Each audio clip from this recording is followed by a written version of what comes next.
En este mundo se producen acontecimientos desconcertantes, a veces trascendentes, que por desidia o prejuicios de los medios de comunicación no llegan a la opinión pública o llegan tan manipulados que nadie se los cree. Por ejemplo, estoy convencido de que muchos de ustedes han oído hablar de los llamados círculos de cosechas. Esa serie de formaciones geométricas, en gran parte circulares, que en estas últimas décadas han ido apareciendo en diferentes lugares, sobre todo en el sur de Inglaterra. Y estoy convencido también de que casi todos ustedes no han vuelto a interesarse por el tema porque en su día vieron, a través de la televisión o en los periódicos, que todo se limitaba a una broma de dos jubilados ingleses. Pues bien, desde ahora, y anticipándome al programa, les aseguro que lo de la broma de los jubilados es una pura patraña. El fenómeno no solo es auténtico, sino que a lo largo de esta última década ha ido adquiriendo unas dimensiones tales, de una complejidad, de una riqueza de contenido, que yo me atrevería a calificarlo como uno de los acontecimientos más importantes con los que se enfrenta la humanidad en este fin de milenio. Ustedes lo juzgarán cuando vean el documental que les mostraremos a continuación. En él intervienen dos de los mejores expertos en esta cuestión, en los círculos de cosechas, el ingeniero inglés Colin Andrews y el antropólogo alemán Michael Hessemann. Pero también contaremos aquí en el despacho con dos invitados que nos aportarán su experiencia, su opinión, sus conocimientos, también muy importantes, sobre lo que se ha dado en llamar círculos de los campos de cultivo o círculos, aunque no sean todos ellos círculos, ni mucho menos, de las cosechas. Yo que ustedes no me lo perdería.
Ahí están. Son los llamados crop circles, los círculos del trigo o círculos de las cosechas que comenzaron a aparecer al principio de la década de los 80 en el sur de Inglaterra y que con el transcurso de los años han ido extendiéndose a otros países al tiempo que adquieren cada vez mayor complejidad y perfección. Un fenómeno del que la mayoría de la población mundial no tiene la menor idea, o a lo sumo, ha oído hablar de ello como una curiosidad que, según se explicó después por televisión, se reducía a una simple broma de dos jubilados ingleses. Sin embargo, les sugiero que presten atención a este programa, porque como podrán deducir después, se trata de uno de los acontecimientos más extraordinarios y desconcertantes con los que se enfrenta la humanidad en este fin del milenio. Entre sus características insólitas está la periodicidad.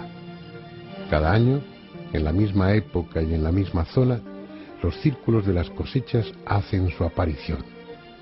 Al punto que, además de a los investigadores, Atraen a todo tipo de curiosos, que los graba o fotografía desde avionetas alquiladas como si se tratase de una atracción turística más.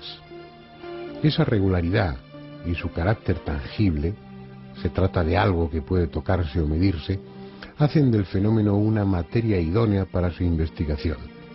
No hay que basarse en la credibilidad de un testigo o en el análisis técnico de fotos y filmaciones, como en el caso de los ovnis. Aquí el investigador puede venir y estudiarlo directamente. La primera consecuencia de ese estudio es que se trata de un fenómeno auténtico provocado por alguien inteligente que sigue una estrategia determinada y se sirve de medios técnicos desconocidos.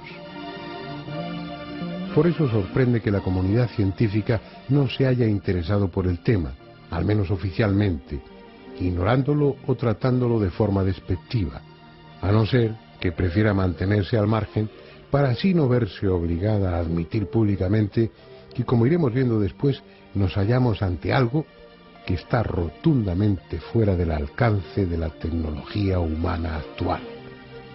Los primeros casos se produjeron en Australia durante los años 60. Se trataba de círculos sencillos que aparecían de cuando en cuando. En la década siguiente ya comenzaron a verse en otros países, y no solo aislados, sino también en agrupaciones de 3 o más círculos. Fue al final de los años 80 cuando se produjo una auténtica eclosión, sobre todo en el sur de Inglaterra. Y a partir de entonces, ya de forma vertiginosa, el número ha ido creciendo, la complejidad de los dibujos ha aumentado extraordinariamente y su contenido se manifiesta cada vez más claramente como lo que ya algunos sospechaban desde el principio: auténticos mensajes, una forma de comunicación. En 1999 aparecieron cerca de 4.000, desde Inglaterra hasta Canadá, pasando por Austria, Estados Unidos, República Checa, Australia, Holanda, Alemania, como si su intención fuese la de convertirse en un fenómeno mundial. Veamos ahora cómo son los llamados círculos de las cosechas. Su tamaño oscila entre unos pocos centímetros de diámetro y varias decenas de metros, formando agrupamientos que en ocasiones cubren hasta 1 hectárea de terreno. El nombre les viene dado por aparecer casi siempre sobre los cultivos, en zonas con hierbas altas, habitualmente cereales, y con mayor frecuencia en los campos de trigo. Las épocas de aparición de los círculos son la primavera, cuando los tallos han alcanzado ya cierta altura, y el final del verano, coincidiendo con la maduración del grano. Respecto a su origen, la ciencia institucionalizada trató en un principio de encajarlos como fuese dentro de los procesos naturales, atribuyéndolos a la acción de remolinos de aire, de hongos o a la simple acción de labriegos bromistas, de la que luego nos ocuparemos. Durante un tiempo fue apoyada oficialmente la tesis del profesor Terence Maiden, que los explicaba como la consecuencia de presuntos remolinos de plasma que descendían hasta el suelo y con su giro trazaban los círculos. Como hipótesis es un puro disparate, pero mientras fueron círculos simples, sirvió para dejar a salvo la dignidad de la comunidad académica, empeñada siempre en explicarlo todo, aunque, como en este caso, no tenga la menor idea de qué se trata. Vayamos a los detalles y a través de ellos obtengamos elementos de juicio para deducir si son obra de un bromista o, sencillamente, si son siquiera obra humana.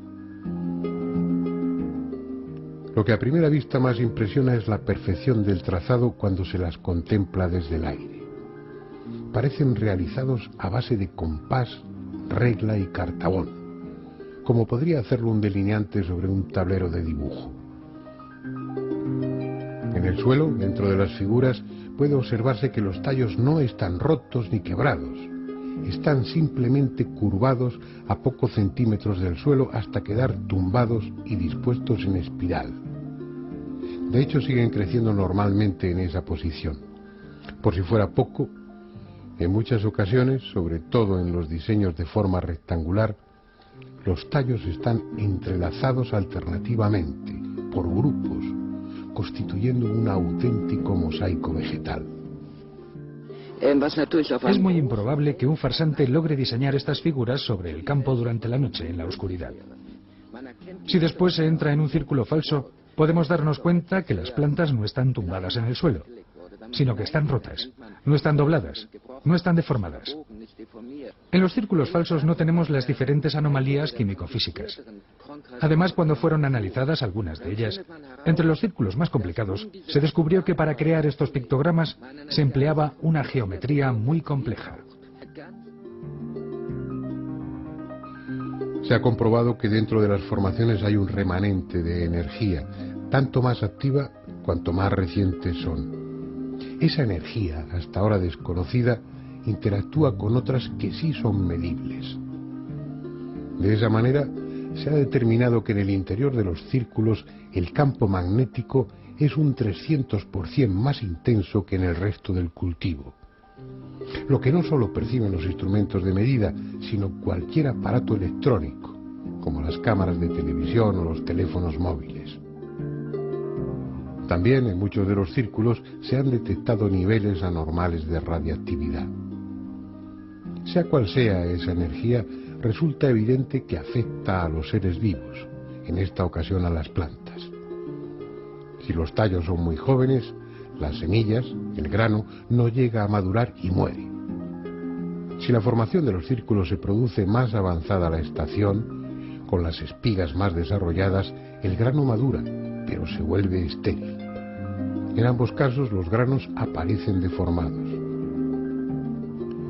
En cambio, si al formarse el círculo el cereal está ya madurando, sus tallos y espigas crecen más rápido y más sanas que en el resto del cultivo. Igualmente, los tallos jóvenes del interior de los círculos presentan nódulos mayores y pueden doblarse sin romperse mucho más que los del exterior. El profesor Levengood de la Universidad de Michigan realizó un sencillo experimento sometiendo a tallos normales a los efectos de un horno de microondas, de los que hay en cualquier cocina, y obteniendo resultados muy parecidos. Es decir, nos encontramos ante un fenómeno de características extraordinarias que no solo afecta al magnetismo y la radiactividad del terreno, sino que además altera la estructura molecular de las plantas. Pero lo que resulta más extraordinario aún, esa energía presuntamente causante de los círculos de las cosechas permanece allí de alguna forma, conservando sobre el terreno la memoria del diseño del dibujo que está representado. En 1998, el ingeniero Colin Andrews realizó un experimento que así parece demostrarlo. Colocó agua destilada en recipientes adecuados dentro de alguno de los círculos de las cosechas y luego, mediante un espectrógrafo, comprobó que a nivel molecular el agua tendía a ordenarse de una forma parecida a la del dibujo en cuyo interior había estado, como si en ese lugar hubiese algo, un campo energético, con el esquema del dibujo memorizado y esa información hubiese pasado al agua reordenando sus moléculas. Para apreciar la diferencia, observen esta fotografía. En ella puede verse la disposición que adoptan las moléculas de agua en condiciones normales sin la influencia de los círculos. Campos de energía codificada, o vaya usted a saber qué otra cosa, puesto que no hay palabras adecuadas para definir algo que ignoramos lo que es, capaces de producir todas esas alteraciones que hasta ahora hemos descrito y que se sirve de métodos precisos, geométricamente impecables, hasta para doblar las espigas, como descubrió Roy Dalton para su sorpresa. Este ingeniero aeroespacial inglés ha podido comprobar que la espiral que se forma en los círculos de las cosechas corresponde a un modelo matemático concreto que se repite en todos los círculos auténticos.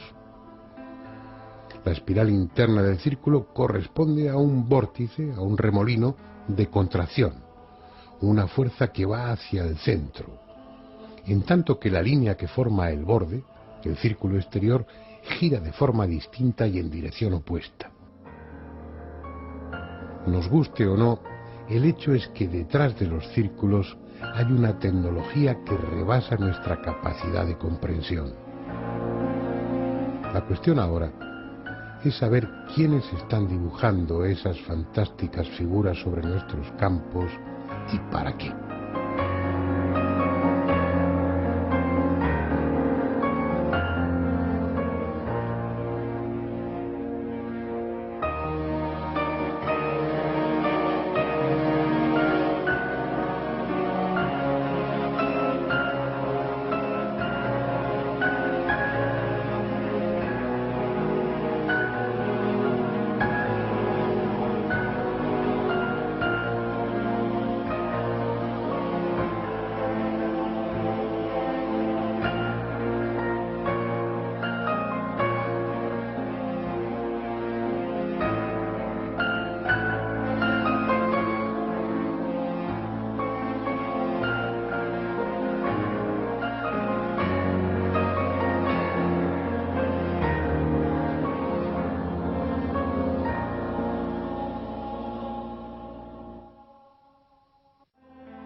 Por lo que llevamos visto hasta ahora y por lo que después descubriremos sobre el contenido matemático y simbólico de los llamados círculos de las cosechas, no es exagerado decir que se trata de uno de los acontecimientos más desconcertantes y tal vez más trascendentes de esta época. Sin embargo, paradójicamente, y como les comentaba al principio del programa, en la opinión pública ha quedado la idea de que todo se reduce a una simple broma. Así que antes de seguir adelante, dejemos resuelta esa cuestión.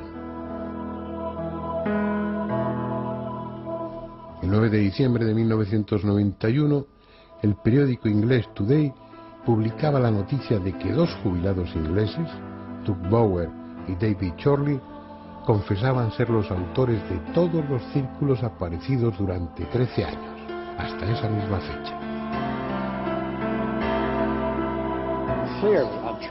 Obviamente, la idea me hace reír por lo absurdo que es. Me pregunto cómo puede ser concebida la idea de que dos ancianos de cerca de 65 años puedan cumplir el milagroso trabajo de imprimir 15 perfectos diseños, grandes centenares de metros en un solo día y en diversas partes del país británico. Es imposible.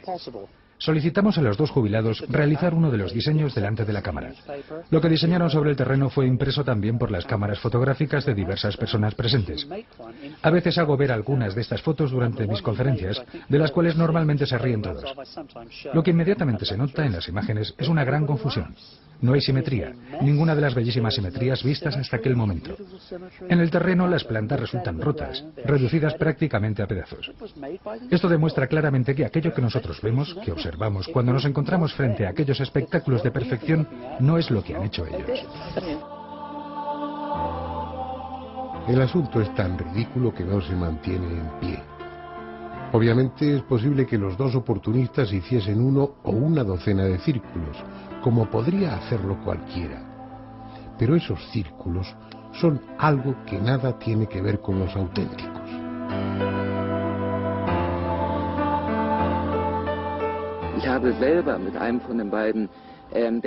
He hablado con uno de los dos, Dave Chorley, y me han confesado que ellos han visto tantos círculos en el grano que no tienen ni idea de quién puede hacerlos, y que ellos primero han observado el fenómeno y después lo han reproducido. De hecho, sus círculos en el grano son las copias ridículas del fenómeno original. Cada investigador ha reconocido que ellos son falsos.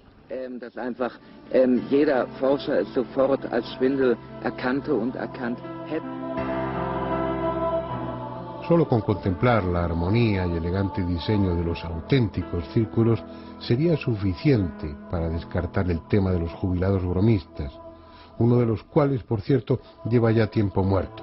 Pero es que la cuestión va mucho más allá de lo estético. Por ejemplo, en varios de los dibujos complejos, sus autores, sean quienes sean, se han servido de la progresión matemática de Fibonacci, en la que un número es la suma de los dos anteriores. De esa manera, en los conjuntos de círculos, el diámetro de cada uno de ellos es igual a la suma de los diámetros de los dos círculos precedentes. Por si acaso hubiera alguna duda sobre su intencionada utilización de conceptos matemáticos concretos y reconocibles por nosotros, esos desconocidos diseñadores también se sirven en sus elaboradas figuras del número áureo, una proporción geométrica determinada, inconfundible, que algunas culturas antiguas como la egipcia consideraron sagrada y que desde entonces ha apasionado a artistas, filósofos o arquitectos, que ven en ella la expresión máxima de la armonía en el universo. De hecho, la naturaleza se sirve de esa proporción áurea para muchas de sus obras, desde la espiral de caracolas marinas hasta la de algunas galaxias.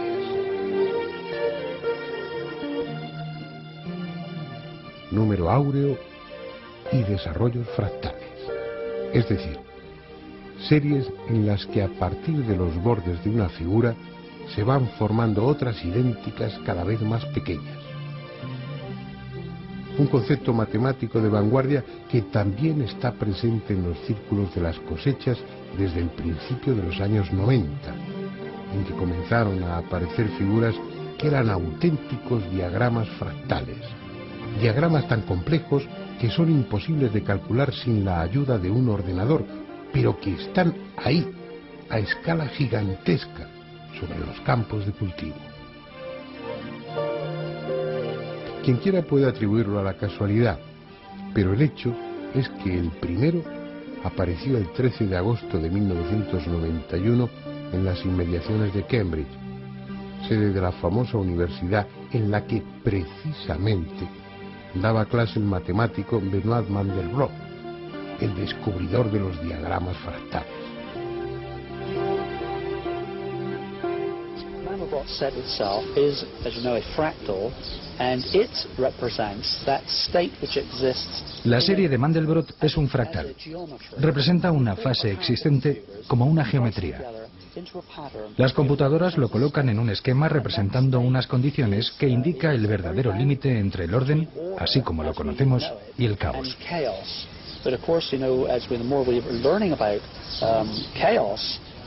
El fractal representa el límite entre las dos fases, en el preciso momento en que el orden se vuelve caos y el caos vuelve nuevamente al orden. Creo que es muy importante que nosotros comprendamos cuándo es el momento en el cual el orden desaparece y vuelve el caos.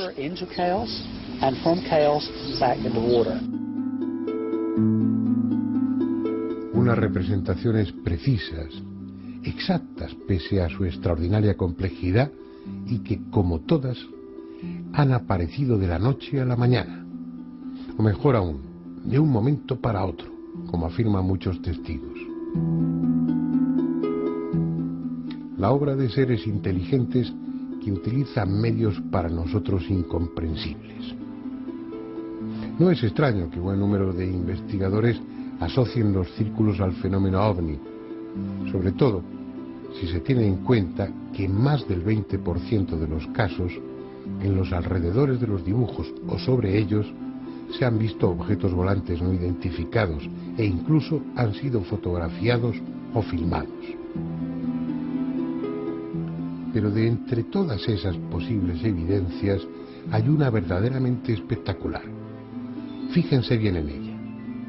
Es una grabación en vídeo realizada el 11 de agosto de 1996 a las 5 de la madrugada, cerca de la localidad inglesa de Oliver Castle, por John Beibel, uno de los muchos aficionados que investigan el fenómeno por su cuenta.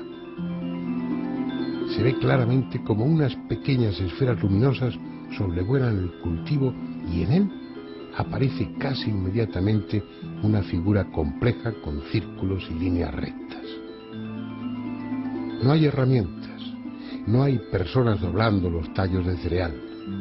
Solo hay unas rápidas esferas moviéndose a poca altura y bajo ellas, como algo mágico, un nuevo pictograma que se forma en el transcurso de unos pocos instantes. Como era de esperar, el vídeo ha provocado las más diversas reacciones y algunos investigadores ponen en duda su autenticidad. Sin embargo, el experto norteamericano en este tipo de análisis, Jim Dilettoso, no ha encontrado evidencia alguna de fraude. Mi opinión sobre el vídeo de Oliver Castle es que no existen evidencias de falsificación. El punto clave es si la imagen del vídeo de Oliver Castle fue hecha en forma digital, con la palabra digital. Quiero decir que se haya usado una computadora para hacerla. En el intervalo vertical de la copia que tenemos no hay prueba alguna de que la imagen haya sido digitalizada. En conclusión, el punto es que no encuentro evidencias de falsificaciones en el vídeo de la formación de los círculos en el grano de Oliver Castle. Encuentro en cambio muchas cosas interesantes y sorprendentes que me hacen pensar que puedan ser imágenes reales y que deberían ser estudiadas más profundamente. En cualquier caso, el pictograma que aparece en el vídeo es real. Y ese tipo de esferas ha sido visto en otros lugares de círculos por diferentes testigos. Al decir esferas, como al decir ovnis, no sabemos exactamente a qué nos estamos refiriendo. Simplemente es algo que nada tiene que ver con nuestros conocimientos científicos y con nuestra tecnología. Algo que puede venir de muy lejos o que puede estar aquí desde siempre. El hecho es que ese algo está dejando sobre los campos de cultivo un mensaje cada vez más amplio y complejo que apenas empezamos a descifrar y en el que hasta es posible encontrar referencias musicales. Al menos eso es lo que se desprende del trabajo realizado por el norteamericano Hawkins, que ha comprobado que la relación geométrica que hay entre las figuras contenidas en algunos pictogramas es idéntica a la relación matemática existente entre dos notas de un piano. Dicho de otra manera, algunos de los dibujos de los campos de cultivo son la representación de un sonido. Diagramas fractales y ahora sonido, quién sabe si música. Parece que es el momento apropiado para volver al despacho y reflexionar sobre ello con un experto.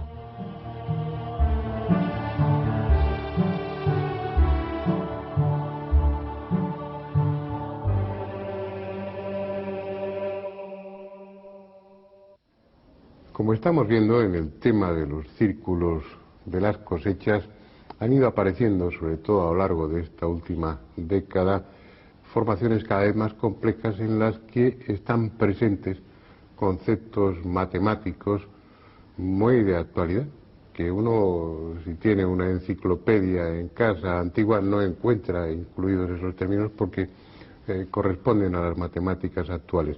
Uno de ellos es el de los fractales.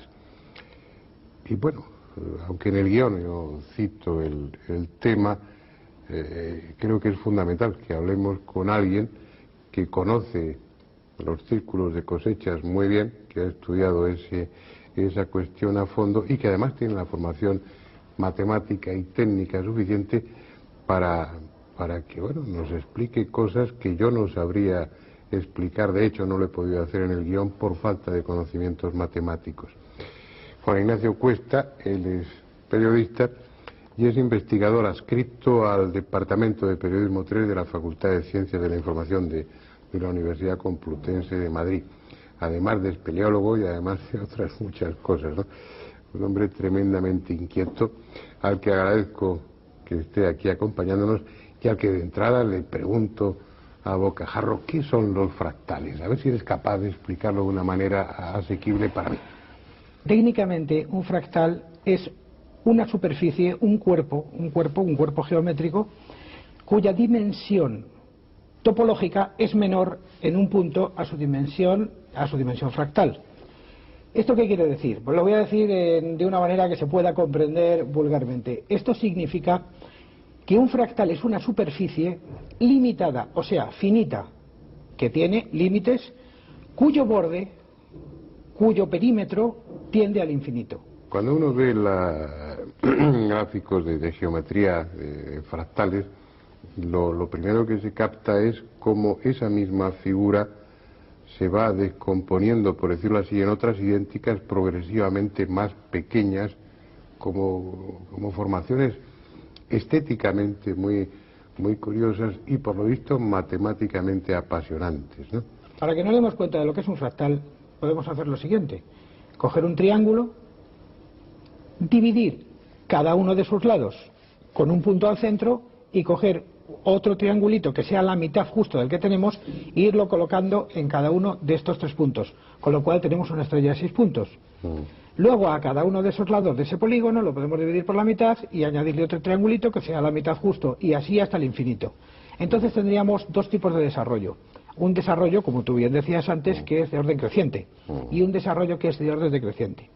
¿Por qué se denomina fractal? Por la gran fractura que presenta cuando llegamos, digamos, a la generación dramática, cuando ya no se puede llegar más, cuando estamos alcanzando los bordes del infinito y prácticamente la generación de estas figuras se nos escapa de los ojos y de la mente. Tú conoces bien el tema de los círculos de cosechas.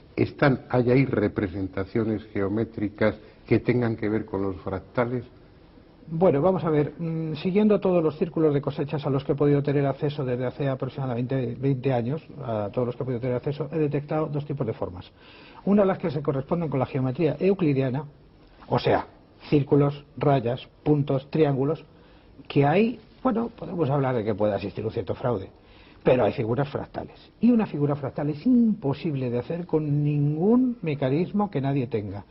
Haría falta tal cantidad de gente, tales instrumentos de precisión, y tengamos en cuenta que cuando se empezaron a aparecer las figuras fractales, o lo que denominan los adeptos, los abecedarios fractales, o las tipologías fractales, no había GPS. Por lo tanto, es dificilísimo poder desarrollar un círculo que se desarrolla en 160 o 170 metros, formado de polígonos fractales de una dimensión mínima, que vistos desde el aire son absolutamente perfectos, corresponden a fórmulas matemáticas, y que a mí no se me ocurre cómo ninguna persona puede llegar a construir un mecanismo tecnológico que le permita hacer eso y con esa perfección. Cabe la posibilidad, y perdona que insista, en que desde un helicóptero un matemático provisto de los instrumentos más de vanguardia que pueda haber y un equipo de topógrafos, ingenieros abajo en el suelo, siguiendo las instrucciones, realicen algo así? Es muy difícil. Es muy difícil porque además un helicóptero sobre un círculo, o sea, sobre un campo de cereal, todo el mundo sabe que produce una serie de huellas, una serie de fracturas. Sí, no, lo digo, y además estaríamos hablando de una multitud de obreros especializados que no dejarían círculo, que no dejarían ni rastro del campo de cultivo entero. Vamos a pensar, por ejemplo, en el círculo de Abebari de 1996. Ese círculo está formado por cerca de 2.500 piezas, todas distintas, y perfectamente sincronizadas dentro de una geometría fractal. No se me ocurre cómo se puede hacer eso. Hombre, siempre hay un genio que puede estarnos engañando, pero desde luego solamente el hecho de que exista ese genio que nos está engañando ya es maravilloso. Ya ese es un misterio en sí, quién tiene ese cerebro y quién tiene esas capacidades. Con toda la experiencia que tú tienes, ¿qué crees que es eso? ¿Quién crees que lo hace y para qué lo hace? Yo personalmente aquí tengo que ser muy humilde, tengo que ser muy sencillo y practicar el reconocimiento de que me resulta muy difícil entenderlo. Lo que pasa es que hay muchas teorías. Hay una teoría que se refiere a la energía de la Tierra, hay otra teoría que se refiere a las famosas líneas de Hartmann, la misma energía de la Tierra pero ya más o menos entutorada. Está la teoría de los ovnis, está la teoría, por supuesto, de los fraudes. A mí hay una teoría que me gusta, la de Lovelock, es yo creo que la que más me gusta. Es, de alguna manera, es una emanación que la Tierra hace por su parte más débil. Igual que en el mar, que también es una parte, digamos, blanda o que puede graficar cosas, el mar nos trae imágenes pluriformes de miles de cosas. Los círculos de cereales, que son débiles, que son manipulables por energías muy sutiles, la Tierra ahí nos está contando algo de sí mismo. Estás hablando de una Tierra inteligente y con sentimientos. Hombre, es que la Tierra nos está dando un mensaje de su propia creatividad. Y yo quiero por lo menos entenderlo así. Si se me acusa de ser excesivamente crédulo, de establecer una hipótesis, digamos, poco sostenible, por lo menos mi imaginación o mi literariedad me hace que yo me crea de momento esa teoría, porque es la única a la que de momento soy capaz de agarrarme. ¿Ves tú en el transcurso de los años, desde que empiezan a aparecer los primeros más sencillos, a sobre todo lo que ha sucedido en estas 2 últimas décadas y especialmente a partir de los 90, ves una progresión en la calidad o en la profundidad de los mensajes o en la complicación de ellos? Sí, hay una progresión, es evidente. Es como si quien los está haciendo tuviera una intención comunicativa y haya descubierto que está comunicándose y por lo tanto se está produciendo un flujo, una transferencia de conocimientos. Se produce comunicación cuando se produce el círculo entre el emisor y el receptor. Quien esté detrás, lo que esté detrás del círculo de cereal, detecta de alguna manera que esto está llegando y entonces va perfeccionando su mensaje, quizá haciéndolo crecer, haciéndolo más inteligible, haciéndolo más comprensible, en el supuesto de que hay personas que ya lo pueden entender o que se han preocupado por ello. Podemos quizá afirmar que llevan apareciendo círculos de cereal que no hemos visto, digamos, desde que el hombre cultiva cereales. Pero esta es la primera vez que alguien los está empezando a comprender y los está empezando a entender. Y quizá por eso, lo que sea, se esmera. O hasta se puede hacer música con ellos. Hay un experimento, a mí me resultó fascinante cuando lo escuché, cuando me lo dejaste oír, que es, bueno, partir de la geometría o de las matemáticas que hay ahí implícitas en algunos de esos diseños y prestarle sonido, ¿no? ¿Qué es exactamente lo que has hecho? Bueno, la teoría no es mía, la teoría es de un americano, Freddy Silva, y que se basa también en los estudios de Jack Lavlor sobre la geometría sagrada. Midiendo los círculos, llevándolos a un papel, estudiando sus relaciones, aparecen las famosas proporciones áureas, aparecen las famosas reglas de la armonía que descubrió Pitágoras supuestamente al pasar por una fragua. Empiezan a aparecer todas estas cuestiones. Entonces Freddy Silva dijo, ¿y por qué no ver a qué suenan estas estructuras matemáticas? Y la música que generan es música, esa es la gran pregunta. Es música porque se desarrolla en el tiempo en el sentido horizontal, o sea, tiene ritmo. Y es música porque se desarrolla en sentido vertical, o sea, tiene tonalidad.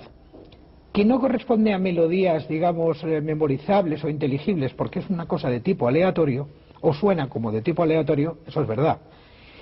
Pero son tan bellas y son tan fascinantes que ahora tenemos un campo de investigación grandísimo, todos los físicos y todos los matemáticos y todos los que estamos con la música.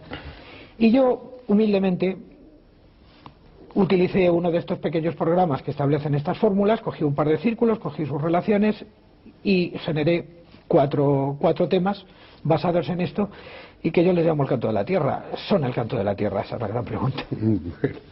Oye, Juan Ignacio, estoy seguro de que en más de una ocasión tendrás que venir a echarnos una mano en otros programas y para mí, pues, aparte de resultar muy, muy agradable, te estoy muy agradecido por ello. Pero te voy a despedir aquí para que los oyentes y yo, pues mientras vemos unas cuantas imágenes de esos maravillosos círculos, escuchemos unos fragmentos, unos minutos de esa música. Así que, Juan Ignacio, gracias y espero contar contigo en más de una ocasión. Así será. Vamos a escuchar esa música.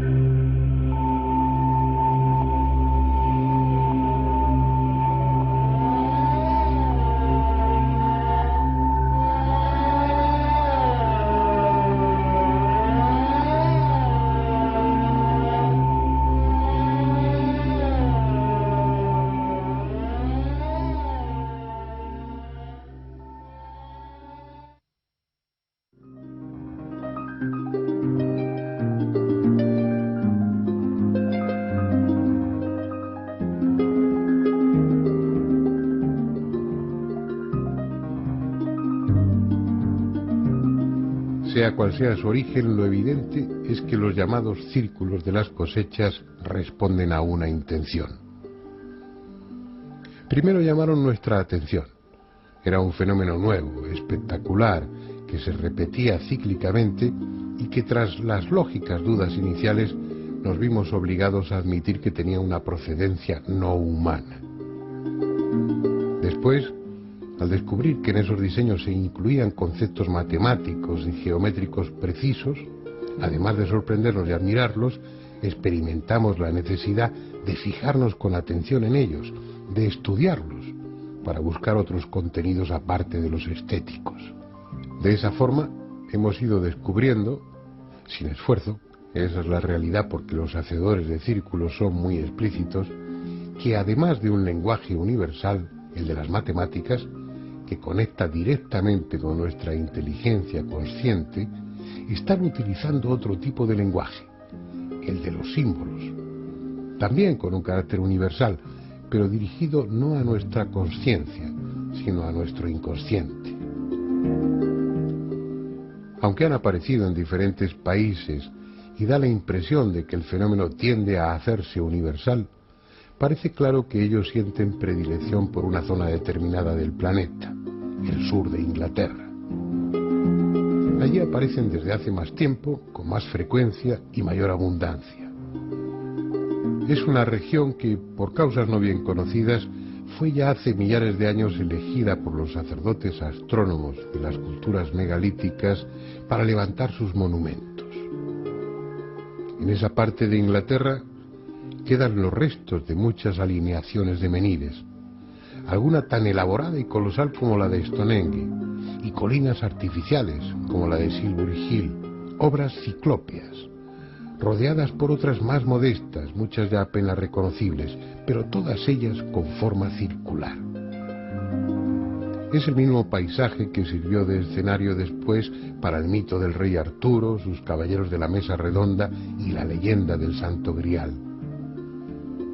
El por qué prefieren ese lugar no lo sabemos, pero es posible que, como muchos aseguran, esas corrientes de energía que al parecer recorren la Tierra formen allí una red más espesa e intensa. Sea por esa u otra razón, a los extraordinarios dibujantes de los llamados círculos de las cosechas parece gustarles esa zona. De la misma forma, también parecen tener un claro interés en que sus diseños representen símbolos de carácter esotérico, en el sentido más cósmico y trascendente de la palabra, símbolos pertenecientes a las más diversas culturas y que sean fácilmente reconocibles por nosotros.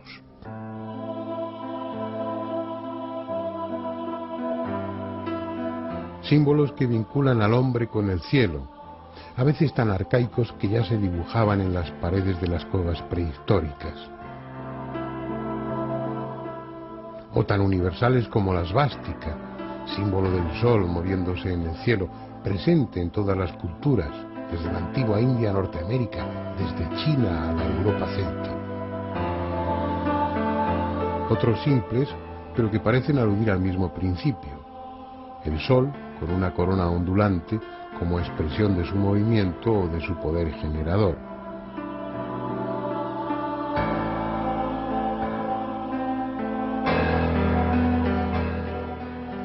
Círculos que se superponen parcialmente, delimitando con sus intersecciones cruces o flores esquemáticas, comunes en la simbología esotérica y que suelen representar la integración de planos o mundos diferentes, desde lo material a lo mental o desde lo espiritual a lo divino. Son interpretaciones elementales de un rompecabezas del que aún nos faltan muchas piezas. O las estrellas de 5 puntas, también frecuentes en los campos de cereales, incluidas dentro de círculos y como parte de diseños complejos. Una estrella pentacular que en el simbolismo esotérico representa al hombre como rey de lo creado, al hombre bajo su aspecto trascendente, como hombre consciente de su origen divino. Especulaciones, tal vez.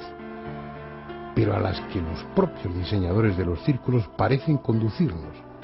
Porque si unos dibujos resultan ambiguos, otros en cambio no pueden ser más concretos.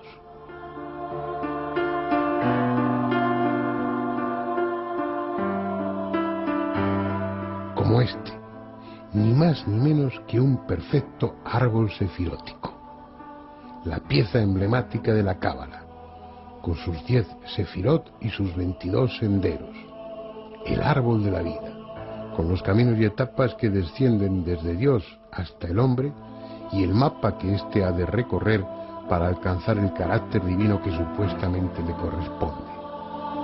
Un símbolo tan reconocible, tan evidente como este otro, formando parte de un diseño complejo con 2 pentáculos superpuestos inscritos en un círculo que apareció en 1997, está, sin posibilidad de error, el Ankh, la cruz egipcia, otro símbolo cósmico que relaciona al hombre con la eternidad, la llave que los dioses egipcios llevaban en su mano.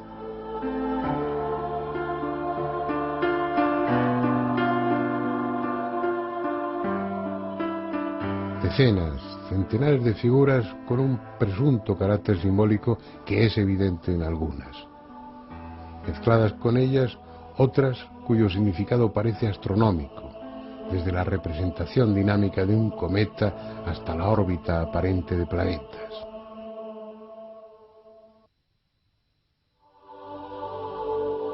Han estado ahí, en los campos de trigo o de cebada. Han desaparecido tras la siega para volver a aparecer a la primavera siguiente.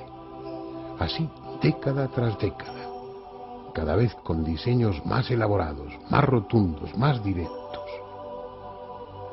Son, sin duda, fragmentos de un mensaje aún incompleto. Pero tal vez no haya que esperar mucho más, porque ellos, los hacedores de los círculos de las cosechas, están siendo cada año más claros y explícitos, como si pensaran que ya ha llegado el momento.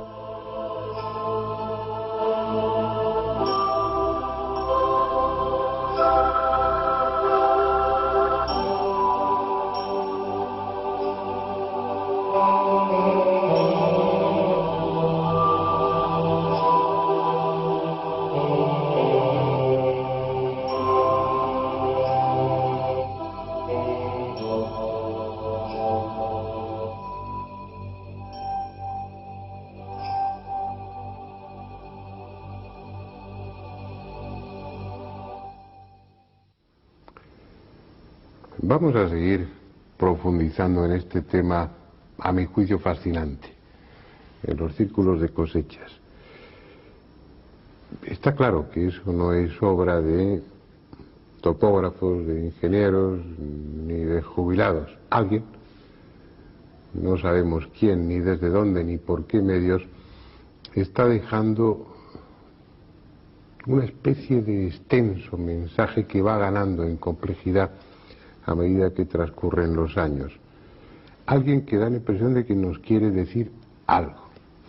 Bueno, yo no tengo respuestas, pero hay personas que han estudiado el tema durante bastante tiempo, que dominan otras muchas materias y que tienen diferentes elementos para confluir en una posible interpretación de ello. Margarita García Vaquero, pues ha sido tan amable de acompañarnos aquí. Ella es psicoterapeuta transpersonal, está metida en el mundo de la empresa, gestión de empresas, marketing, publicidad. Eres una viajera impenitente y estás enganchada con todo lo esotérico en el mejor sentido de la palabra, con ese tipo de mensajes o de avisos o de ilustraciones que a lo largo de la historia se nos vienen dando para que algún día, si somos capaces, lo elaboremos y lo comprendamos, algo así, ¿no? Así lo has definido tú muy bien. Buenas noches. Bueno, cuéntanos, Margarita, ¿qué pintas tú en los círculos de cosechas?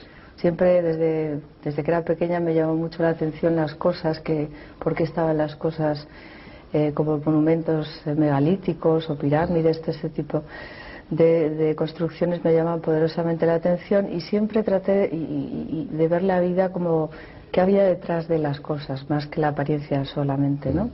Y entonces, viajando realmente creo que es una forma estupenda de conocer todo esto, de pasarlo bien, de crecer y evolucionar de la misma forma, ¿no? De contrastar diferentes culturas.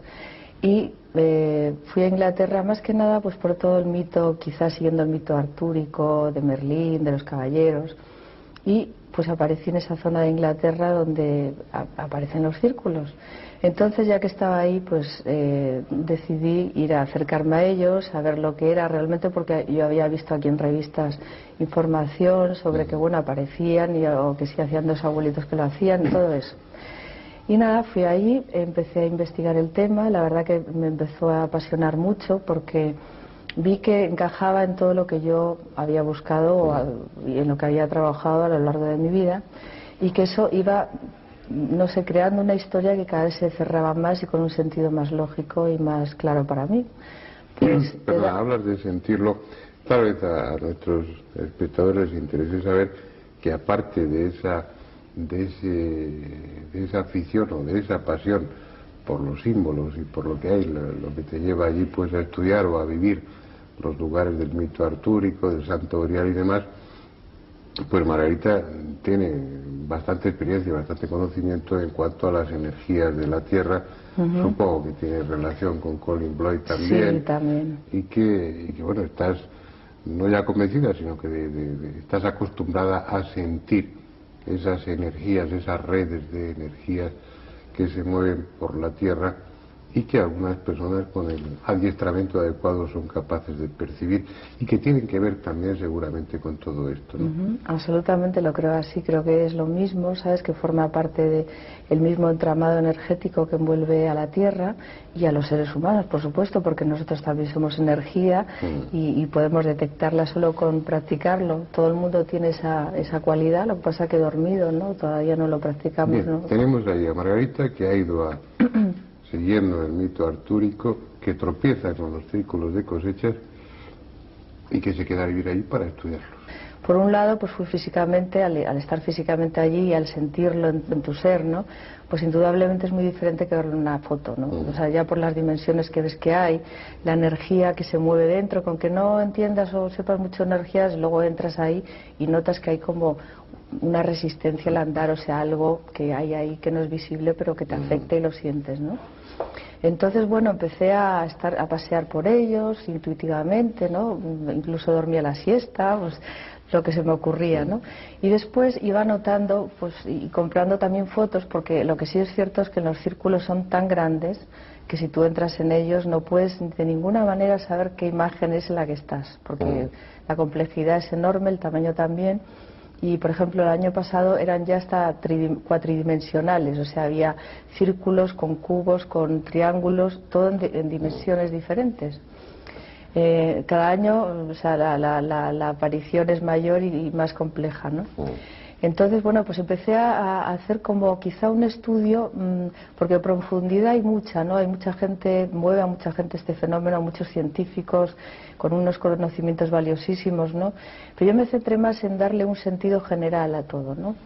Y entonces empecé a recopilar información según fotos, según sitios que estaba, de otros años, de esos años, y hacer un poco un currículum, digamos, del hecho. Y entonces empecé a llegar a diferentes conclusiones. Por un lado,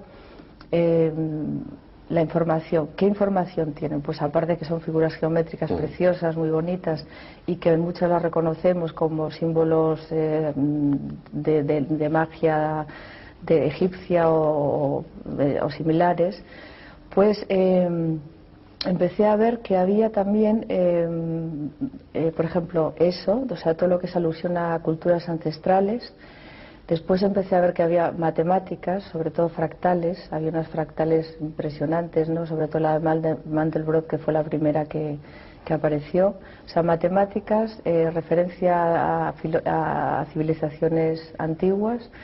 Después, ubicación de la Tierra en el sistema solar y los planetas cercanos a la Tierra, como son bueno, la Luna, Mercurio, Venus, la Tierra, Júpiter y Saturno. Esos aparecen representados ahí, que es una curiosa analogía con la geometría sagrada, que también es otro grupo de información que hay, porque es la misma información, ¿no? O sea, te das cuenta que, por ejemplo, en Stonehenge, yo después de ver eso digo, bueno, voy a ver las medidas de Stonehenge, a ver qué hay ahí, cómo es su estructura además.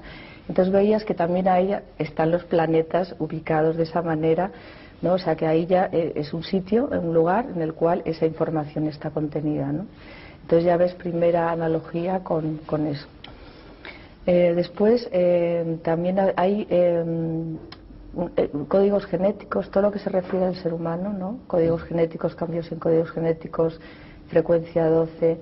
Después también muestran relaciones que están defectuosas en ADN, en cadenas moleculares, o sea que hay un conocimiento ahí profundísimo a esos niveles.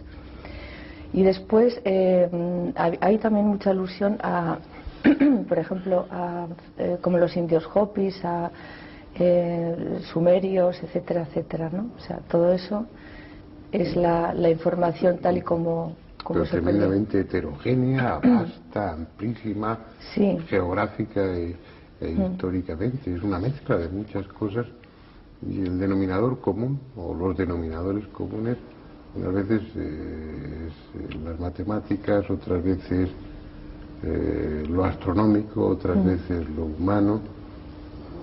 ¿Qué sentido tiene todo eso? Pues para mí es un sentido, como decir, una ubicación general de todo, ¿no? Es decir, por un lado, ¿dónde estamos? En un planeta que es la Tierra, que está en el sistema solar, y esta es su ubicación. Aquí están los planetas más cercanos, aquí está la galaxia, porque también hay grandes referencias a la galaxia. El giro espiral como energía le da mucha importancia y es muy importante. Y aparte de todo esto, también el ser humano, o sea, con sus cambios de conciencia, hay muchas alusiones al laberinto del ser humano, ¿no? O sea, como cambios de frecuencia, conciencia. Y después también aparecen algunas figuras como de animales, también incluyen el reino animal. Es como que está toda la creación, todos los seres que estamos implicados en la Tierra y en el universo, como ¡pum!, nos llama la atención así. Y después también, al hacer alusión a culturas antiguas que poblaron el planeta y que nos dejaron su mensaje, pues también como diciendo, en el pasado ya hay avisos, hay información que os queremos dar y que también está aquí ahora en este momento, ¿no? Entonces yo haría un poco una biblioteca viviente de la historia del hombre y de los seres que le han acompañado en su evolución, tanto planetarios como de otros reinos, ¿no? Bien. Bueno, ahora vamos a la intención que deduce, que piensa. Que es una llamada al cambio actual que estamos viviendo, ¿no? En el cual nos dicen que reconozcamos un proceso vital, porque la vida son ciclos evolutivos que nunca paran, que estamos en un momento muy importante en el cual hay que recordar el mensaje que nos dejaban todos nuestros ancestros, descubrir qué quiere decir, ¿no? Y descubrir que es una llamada a la unidad de todos los seres vivos que hay en el universo, ¿no? Y que entremos, que es importante que tengamos conciencia de la Tierra como ser vivo, no como un trozo de roca que gira en el espacio sin más, y que es importante en este momento, en esta frecuencia vibratoria que está ocurriendo, este cambio de conciencia, ajustarnos como un dial de radio a esta emisora gigantesca que es el universo, ¿no? ¿Tú crees realmente que se está produciendo un cambio de conciencia? Yo creo que realmente hay un incremento de la vibración de las cosas y realmente no es lo mismo. O sea, se está desmoronando el sistema, se está desmoronando las creencias, los valores, las religiones, las familias, todos los conceptos como que nos quedan antiguos, ¿no? No son malos, simplemente que ya no son útiles. Hemos progresado y necesitamos algo diferente, ¿no? Algo que nos haga dar un salto de conciencia, que nos amplíe la visión de nosotros mismos y del lugar donde estamos, ¿no? Y yo creo que es lo que está pasando, por eso no estamos cómodos. ¿Por qué ahora todos crisis, crisis, crisis? Crisis es cuando el lugar donde estabas y que antes te era válido, donde te apoyabas, donde te sentías seguro, ya no te vale. Entonces necesitas buscar algo nuevo que por un lado no sabes lo que es todavía, pero entonces estás como un pie en cada lado, sin saber bien dónde, pero sabiendo que aquello no funciona. Entonces creo que eso es una verdad y una evidencia general y creo que es así, ¿no? Aparte que científicamente a niveles de códigos genéticos y demás es algo demostrable. Lo que pasa es que los medios de comunicación tampoco, sobre todo aquí en España, tampoco hacen mucho énfasis a esto y hasta ahora todos los cambios o hablar de cosas sutiles es como de brujería o de gente rara, ¿no? Entonces, los círculos de cosechas lo que inducirían es a la reflexión. No es que haya ahí un mensaje que literalmente tenga una traducción en el que diga humanos, cuidados, no, es algo que nos invitaría a hacer ese tipo de reflexiones que tú haces ahora. Sí, yo creo que sí. Además, yo pienso claramente que los círculos como forma son unos arquetipos muy potentes, y entonces tienen una energía que, aunque no nos demos cuenta y aunque no queramos, están actuando en nuestros códigos genéticos, en nuestras células y en nuestra mente inconsciente. Entonces esa parte de nosotros que normalmente está tapada, que no queremos ver porque solamente actuamos con la mente, con lo que conocemos y nos hace sentir seguros, pero eso opera en nosotros, queramos o no. O sea, nos está afectando muchísimo, y yo creo que está abriendo muchas memorias, muchos cambios en muchas personas que están resonando a eso, aunque no entiendan lo que quiere decir ese dibujo en concreto, ¿no? Pero sí está afectando esa parte que sí lo entiende. Margarita, me comentabas antes de iniciar la charla que cuando das una conferencia sobre el tema de los círculos, las primeras preguntas que te suelen hacer en el coloquio es, bueno, ¿y quién hace esas cosas? Yo creo que los espectadores, que ustedes y yo, estamos también haciéndonos la misma pregunta durante todo el programa. Yo no sé si tiene la respuesta, pero cuando menos tendrás una opinión. Bueno, sí, eso desde luego. Tengo mi opinión subjetiva, que es simplemente mi opinión, lo que yo he vivenciado y mis conclusiones. Eso es personal. Entonces, yo creo que realmente, para mí, me llevó lo primero a acercarme mucho a la Tierra como ser vivo. Entonces, la Tierra tiene unos cuerpos, igual que nosotros, cuerpo físico, emocional, mental y espiritual, y es un ser manifestado. Entonces, para mí, el cuerpo mental de la Tierra está formado por... es una red de cristal poliédrico maravillosa, es como un copo de nieve gigantesco que flota en el universo, en el cosmos, es como una antena gigante, una emisora de radio, ¿no? Entonces, creo que realmente, si la Tierra puede hacer tornados, puede hacer terremotos y toda esa cantidad de energía tan fuerte que mueve, ¿por qué ella no podrá pensar o escribir sus pensamientos en la Tierra, ¿no? Entonces, para mí es una expresión de ella, puesto que aparecen en ella, si no podían aparecer en otro lado. Y a la vez también es un efecto espejo con otra dimensión. O sea, yo creo que hay hermanos de otra dimensión. Yo realmente creo que existe vida en el universo, no somos los únicos que estamos aquí plantificados. A mí me parece absurdo, me lo ha parecido siempre. Creo que realmente hay muchos planetas habitados, aunque todavía no los conozcamos. Para mí es eso, este fenómeno ocurre, también yo le llamo a veces en plan broma, pero también creo que es así, marketing cósmico, ¿no? Es posible porque todo es posible en este mundo, como estamos viendo, y entre esas cosas que teóricamente son imposibles, pero que resultan ser reales, como los círculos de cosechas, pues bueno, uno acaba pensando, o debiera terminar pensando que no es cuestión de empeñarse, sino de decir ya. Es posible que sea así. De todas formas, los círculos de cosechas están ahí, son mucho más que un fenómeno extraño. Da la impresión de que detrás de ellos, en el fondo de ellos, hay un mensaje, y que ese mensaje no es grandilocuente, sino que ese mensaje debe o debiera resonar en la intimidad de cada uno de nosotros, que es como se producen o se deben producir los cambios en definitiva.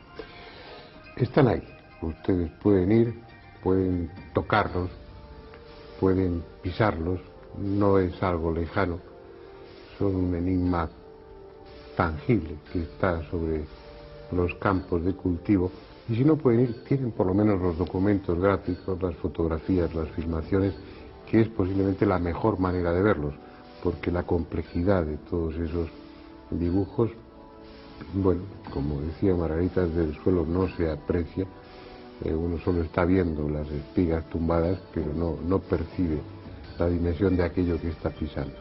Es decir, tienen elementos más que suficientes para poder pensar sobre ello, y bueno, y decidir cada uno si es el momento de ese cambio y si los círculos de cosechas pueden ser el pretexto para ello. Ojalá fuera así. Les esperamos aquí la próxima semana con otro tema que deseamos que sea de su interés. Y a Margarita García Vaquero pues le damos las gracias y me temo que en más de una ocasión pues te haremos venir aquí si estás dispuesta a ello, para ayudarnos. Hasta entonces y hasta siempre.